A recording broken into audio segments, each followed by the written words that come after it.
In the heart of China, where summers scorch and winters bite, people have been keeping meat fresh for thousands of years without a single cube of ice. From duck hanging in mountain winds to pork sealed in clay and buried underground, the Chinese turned preservation into an art form long before refrigeration ever existed. These weren't just survival tricks, they were acts of mastery. Salt, wind, smoke, even tea leaves became tools of transformation, turning raw flesh into treasures that could outlast time itself. Every method carried not just flavor, but philosophy, a belief that patience, not haste, protects what's precious. Today, these ancient techniques still shape some of China's most iconic flavors, from smoky sausages of the South to golden meats aged in secret jars. So how did they do it? How did a civilization feed millions across dynasties, droughts, and wars, all without cold storage? In this video, we'll uncover 20 ancient Chinese ways to preserve meat without refrigeration. Secrets that defied decay, outsmarted time, and gave birth to the flavors that still define China's table today. Let's begin with the most fundamental secret of all. It begins with silence. A slab of fresh meat laid bare beneath a veil of white crystals. No fire, no smoke, no heat, just salt. This is Gan, the oldest and purest Chinese method of meat preservation, where life is stopped but never wasted. Centuries ago, when hunters returned from the mountains or butchers prepared for the long winter, salt was their only shield against time. The process was simple, almost ritualistic. Thick cuts of pork or duck were rubbed with coarse sea salt, layer upon layer until the flesh surrendered its moisture. The salt drew out water, stripped away weakness, and left behind only strength. Firm, dry, and safe from decay. That's the secret of dry salting. It replaces life with longevity. Without water, bacteria can't grow. What's left behind is meat transformed, dense, savory, and enduring. In ancient villages, these salted slabs would hang beneath rafters, perfuming the air with quiet promise. Days turned to weeks, and what began as fresh meat became food that could last seasons. Food that kept families alive through cold, famine, and silence. Even today in rural kitchens, the tradition remains. Salt isn't just a preservative. It's a pact between time, patience, and hunger. But salt alone was only the beginning. When the meat met liquid, a new kind of magic began, one that softened salt's sting and birthed flavor from the depths of brine. The sound of bubbling brine fills the courtyard, a slow dance of salt and water. This is wet brining, the gentler sibling of dry salting, where preservation begins not with dryness but immersion. In ancient China, where rivers gave life and floods took it away, the method was simple. Let salt flow like water and carry its strength deep into the meat. Cuts of pork or duck were soaked in salted water, infused with herbs, wine, and sometimes sugar. Over days, the liquid crept into every fiber, seasoning from within while halting decay. Unlike dry salting, which preserved through withdrawal, wet brining preserved through embrace, a balance of flavor and safety. Its secret lay in osmosis. Salt replaced moisture, bacteria drowned, and the meat grew firm and fragrant. When hung to dry, it kept for months. When cooked, it glowed with tenderness. In rural homes, brining jars lined the walls, quiet guardians of the coming winter. Their contents weren't just sustenance, but reassurance that even in scarcity, patience breeds plenty. And when the brine was drained and the jars emptied, the next transformation began. Meat meeting the open air, dancing with the wind instead of water. In the highlands of China, winter air moves like glass, cold, clean, unrelenting. It's here that fungan or wind curing turns raw flesh into something eternal. No salt vats, no smoke, just meat strung from wooden beams catching the rhythm of the wind. Each gust draws out moisture, each night deepens flavor. The process is silent but alive, nature itself acting as the preservative. Wind curing began in remote villages where cold seasons were long and storage scarce. The people learned to trust the air, crisp enough to dry, pure enough to protect. The secret lies in balance. The right breeze, the right temperature, and time. Too warm and rot wins. Too cold and the meat freezes before it can change. Weeks later, the color darkens. The aroma ripens, smoky, sweet, untouched by flame. These cured slabs hang proudly in kitchens, symbols of thrift and timing. Even now during New Year's feast, families slice wind-cured meat, savoring what the sky itself helped create. And when the winds calm, another power takes over. The sun, bold and relentless, preserving with heat instead of breath. When the sun ruled the fields and shadows vanished, shy gun or sun-drying gave meat its immortality. Across courtyards and rooftops, red strips of pork and duck glistened like lacquer in the golden light. This was preservation by firelight, not from a hearth, but from the heavens. The sun's heat and dry air drew out every drop of moisture, leaving behind flavor condensed to its core. What began as perishable became permanent. Sun drying was born in southern China, where salt met sunshine and patience met practicality. The secret was purity: no rain, no humidity, no haste. The meat's surface hardened, sealing its essence inside, while the warmth acted as a natural sterilizer. It was more than a method, it was a ritual. Families watched over hanging meats the way farmers watch over crops, turning them daily, whispering weather prayers. Each day of drying was a promise of nourishment to come. The result? Meat that glowed like mahogany, fragrant, chewy, and capable of surviving months, even years. But not every flavor thrived in the sun. Some demanded darkness, fire, and smoke, where preservation became not just survival, but transformation. A curl of blue smoke rises through the rafters, carrying the scent of pine, tea leaves, and thyme. This is Shunxi, the Chinese art of preservation through smoke. Long before refrigerators, fire became the keeper of life. In mountain villages where cold nights crept into the walls and dampness spoiled the harvest, families turned to smoke as both shield and storyteller. The process was simple, patient, and sacred. Meat hung above smoldering embers, never in the flames, but near enough to feel their warmth. Over hours, days, even weeks, the smoke slowly dried the flesh, sealing it in a coat of oil and resin. The phenols in the wood acted like armor, keeping out decay and insects while deepening the meat's color to amber red. Each spark left its mark, a flavor that was both earthy and eternal. Smoked duck in the south, smoked pork in the north. Every region had its own ritual, its own scent. For generations, these meats carried families through winter, feasts, and famine alike. Smoke didn't just preserve food, it preserved memory, the taste of home in every wisp of gray. And when the last ember cooled, another secret waited, one hidden in the gleam of rice wine. The first sip burns, but the secret lies in what it saves. Alcohol curing, preservation through spirit, is one of China's most refined ancient techniques. Long before chemistry had a name, people discovered that wine could guard life as well as celebrate it. Fresh cuts of meat were rinsed in rice wine or baijiu, soaked or brushed daily until their scent turned sharp and clean. The alcohol seeped deep into the flesh, drawing out moisture while killing unseen decay. No fire, no ice, just a quiet alchemy between grain, time, and patience. The science is simple. Ethanol sterilizes, evaporates quickly, and leaves behind a barrier that halts bacteria. The result was tender, fragrant meat that lasted weeks, even months, imbued with the perfume of rice, herbs, and preservation itself. In dynastic kitchens, this method was a mark of sophistication, a union of practicality and luxury. To cure meat and wine was to preserve not just food, but dignity through scarcity. And when the jars were sealed and the scent of wine faded, something gentler took its place. A sweetness that preserved through grace, not force. Sweetness and survival rarely share a story. Yet in sugar curing, they become one. In ancient Chinese kitchens, sugar wasn't just indulgence. It was armor. Where salt cut and smoke hardened, sugar soothed, preserving meat with tenderness instead of toughness.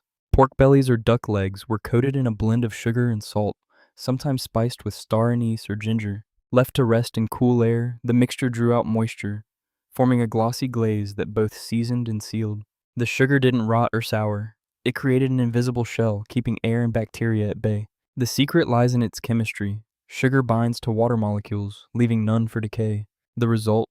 Golden, supple meat that could last for months and taste better with age. The flavor was rich, sweet, savory, layered with the warmth of time. During the new year, families shared sugar-cured meats as symbols of good fortune, sweetness enduring through hardship.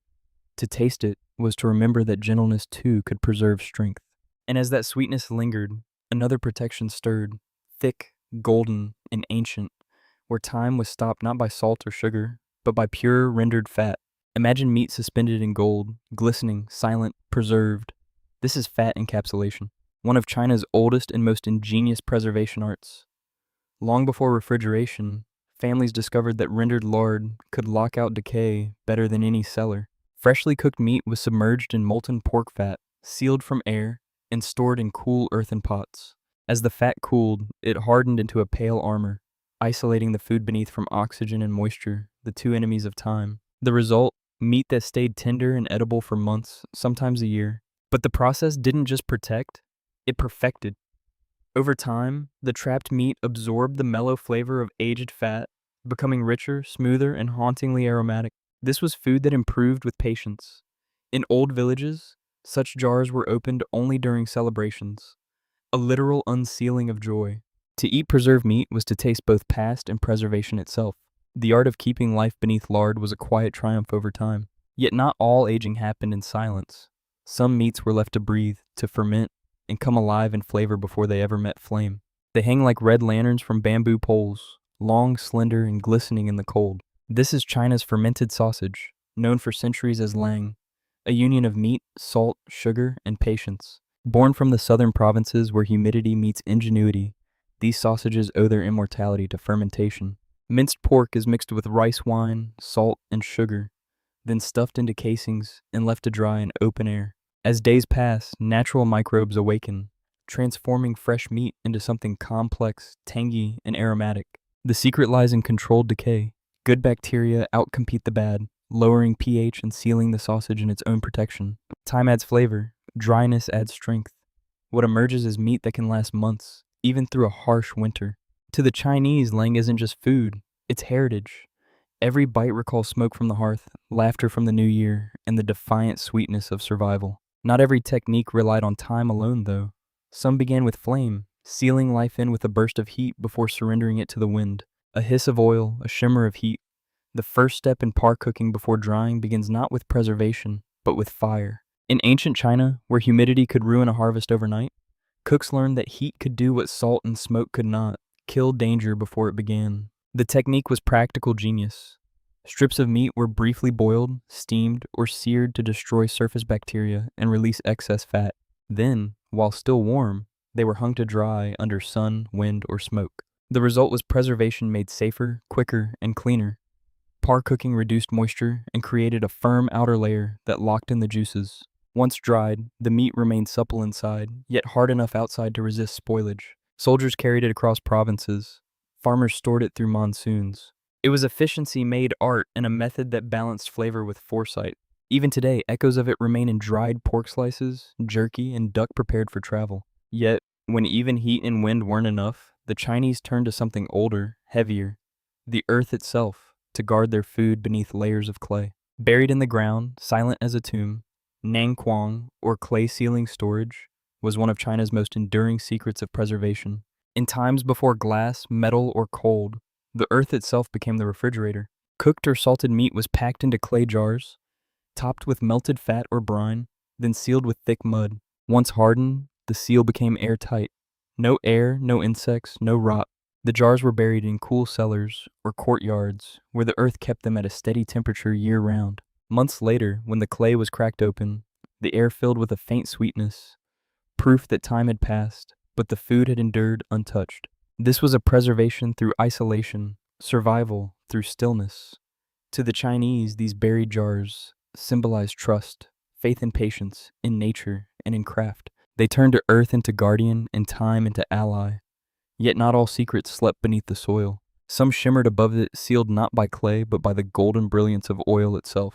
In a kitchen bathed in lamplight, a jar gleams with gold, clear shimmering oil hiding its secret below. This is Yuan Kong, or oil immersion preservation, the art of sealing time beneath stillness. Long before canning existed, the Chinese learned that oil could do what air never could. Protect. Cooked meats, tofu, or even duck eggs were submerged in sesame or soybean oil, their flavors locked in by the liquid's smooth embrace. Air, the bringer of rot, was kept out completely. Without oxygen, no decay could take hold. The oil hardened slightly in cold months, preserving color, texture, and scent as if the food had just been made. Beyond practicality, oil preservation carried elegance, a symbol of refinement and care. The clear jars glowed like treasure, their contents untouched by time. Every spoonful drawn from within was a taste of patience rewarded. But while oil sealed flavor in silence, another method spoke in spice and aroma. Where preservation began with scent before salt ever touched the tongue, the air thickens with fragrance. Cinnamon, clove, and star anise swirling in hot wine. Spice marinade preservation was the poet's answer to survival, where preservation became as much about beauty as necessity. In ancient households, meat was simmered gently in a broth of soy sauce, rice wine, sugar, and warming spices. When cooled, it was stored in the same liquid, the aromatics working as natural preservatives. The salt, alcohol, and spice formed a protective harmony, a trinity against decay, trinity decay. Each day, the flavors deepened, turning simple cuts into dark, glossy jewels of taste. Its secret was sophistication, chemistry hidden within cuisine. The spices didn't just season, they shielded. Cloves, eugenol, cinnamon's oil, and soy salt combined to fight spoilage while layering the meat in perfume and warmth. To the Chinese, this was preservation elevated, food fit for nobles and scholars alike. Every bite was survival wrapped in poetry. But where spice preserved through scent, another method relied on earth itself, not for burial this time, but for protection through the grains of rice. It looks humble, a barrel of pale powder, soft as dust. But inside, treasures sleep. Rice bran packing, a quiet art of preservation, was China's answer to rot in humid seasons. Leftover rice bran, the nutrient-rich layer removed from milled grain, became the perfect guardian. Its dry, slightly oily texture absorbed moisture and kept air at bay. Cooked or cured meats were packed tightly within it, surrounded by the bran's natural shield of oils and antioxidants. This technique was especially loved in southern China, where humidity could spoil food overnight. The bran drew away dampness, slowing time itself. Months later, when unearthed, the meat emerged fragrant, golden, and unchanged. Its flavor mellowed, but intact. The brilliance of rice bran lay in its simplicity, a byproduct turned protector, waste turned wisdom. It reflected a culture that saw preservation not as indulgence, but as reverence for every grain. And as the last handful of bran was brushed away, another secret waited, one forged from salt and ash, where preservation met the purity of fire. In dim storerooms, where light barely touched the walls, a different kind of snow covered the meat, fine, gray, and silent. This was salt ash packing, a preservation born from both earth and fire. When salt alone wasn't enough, the Chinese turned to ashes, the clean remnants of burned wood and straw, to aid in the fight against time. Meat was first salted, then layered between handfuls of wood ash. The mixture absorbed moisture, while the ash's natural alkalinity kept rot and insects away. It was chemistry without science, perfected through generations of watching and waiting. In weeks, the flesh would firm, darken, and develop a faint, smoky perfume, the scent of fire captured in silence. The method thrived in the mountain provinces where winters were cruel and storage was scarce. Each bundle of ash-wrapped meat was a promise against hunger. It was humble preservation, but elegant in its precision. Yet not every secret was born of smoke and ash. Some glistened like gold, sealing sweetness where salt once ruled. It shines like glass, catching light with every brush. Honey glazing, one of China's most delicate preservation arts. Long before refrigeration, honey was a liquid miracle, a natural antiseptic, a desiccant, and a gift from the gods. In ancient times, roasted meats, duck, pork, or quail were coated in thick layers of honey while still warm. The sugar pulled out moisture and formed a golden crust that sealed freshness beneath it. Honey's natural acidity and low water content made it nearly immortal, and it passed that gift to whatever it touched. The meat beneath the glaze stayed supple and fragrant for weeks, its flavor deepened by sweetness and time. Each piece glowed amber in the lamplight, sticky with memory and preservation alike. Honey glazing wasn't just about survival, it was a celebration of beauty, a balance between art and necessity. In banquet halls and temples alike, glazed meats gleamed like offerings to longevity. But not all preservation sparkled with gold. Some darkened with soy and secrets steeped in the depth of fermentation itself. The scent hits first, deep, dark, and savory. Pickled meat and soy ferment. It's preservation through transformation, an invention born in the smoky kitchens of southern China, where soy ruled every pot. Chunks of pork or duck were submerged in aged soy sauce mixed with salt, wine, and sometimes rice flour. Over time, the liquid thickened and darkened, fermenting in its own quiet rhythm. The soy salt and natural acids worked together to halt decay, while flavor burrowed deep into the meat's fibers. Months later, the meat would emerge blackened but fragrant, its surface glossy with umami-rich life. This was preservation turned alchemy, a process that traded freshness for complexity. It could last seasons, its taste growing deeper the longer it slept. To many families, soy-pickled meat was a treasure jar opened only for guests or holidays. It represented the soul of Chinese flavor, balance, patience, and depth. And while fermentation captured time and darkness, another method froze it in the light, harnessing winter's breath to preserve purity itself. When northern winds carved the plains into crystal, the Chinese turned cold into ally. Freeze aging or winter preservation was nature's way of stopping time. In ancient Manchuria, in the northern provinces, meat wasn't merely stored. It was perfected by frost. Fresh cuts were hung outside during sub-zero nights where the air froze them instantly. By day, sunlight softened the ice just enough for enzymes to tenderize the meat before it froze again by nightfall. This natural cycle, freeze, thaw, freeze, continued for weeks. The result was astonishing. Meat, both preserved and matured, tender yet firm, rich with subtle sweetness. It could hang for months without spoiling, surviving winter's cruelty through the rhythm of the season itself. Freeze aging was simplicity elevated to art, a partnership with nature rather than defiance of it. Farmers didn't fear winter, they used it.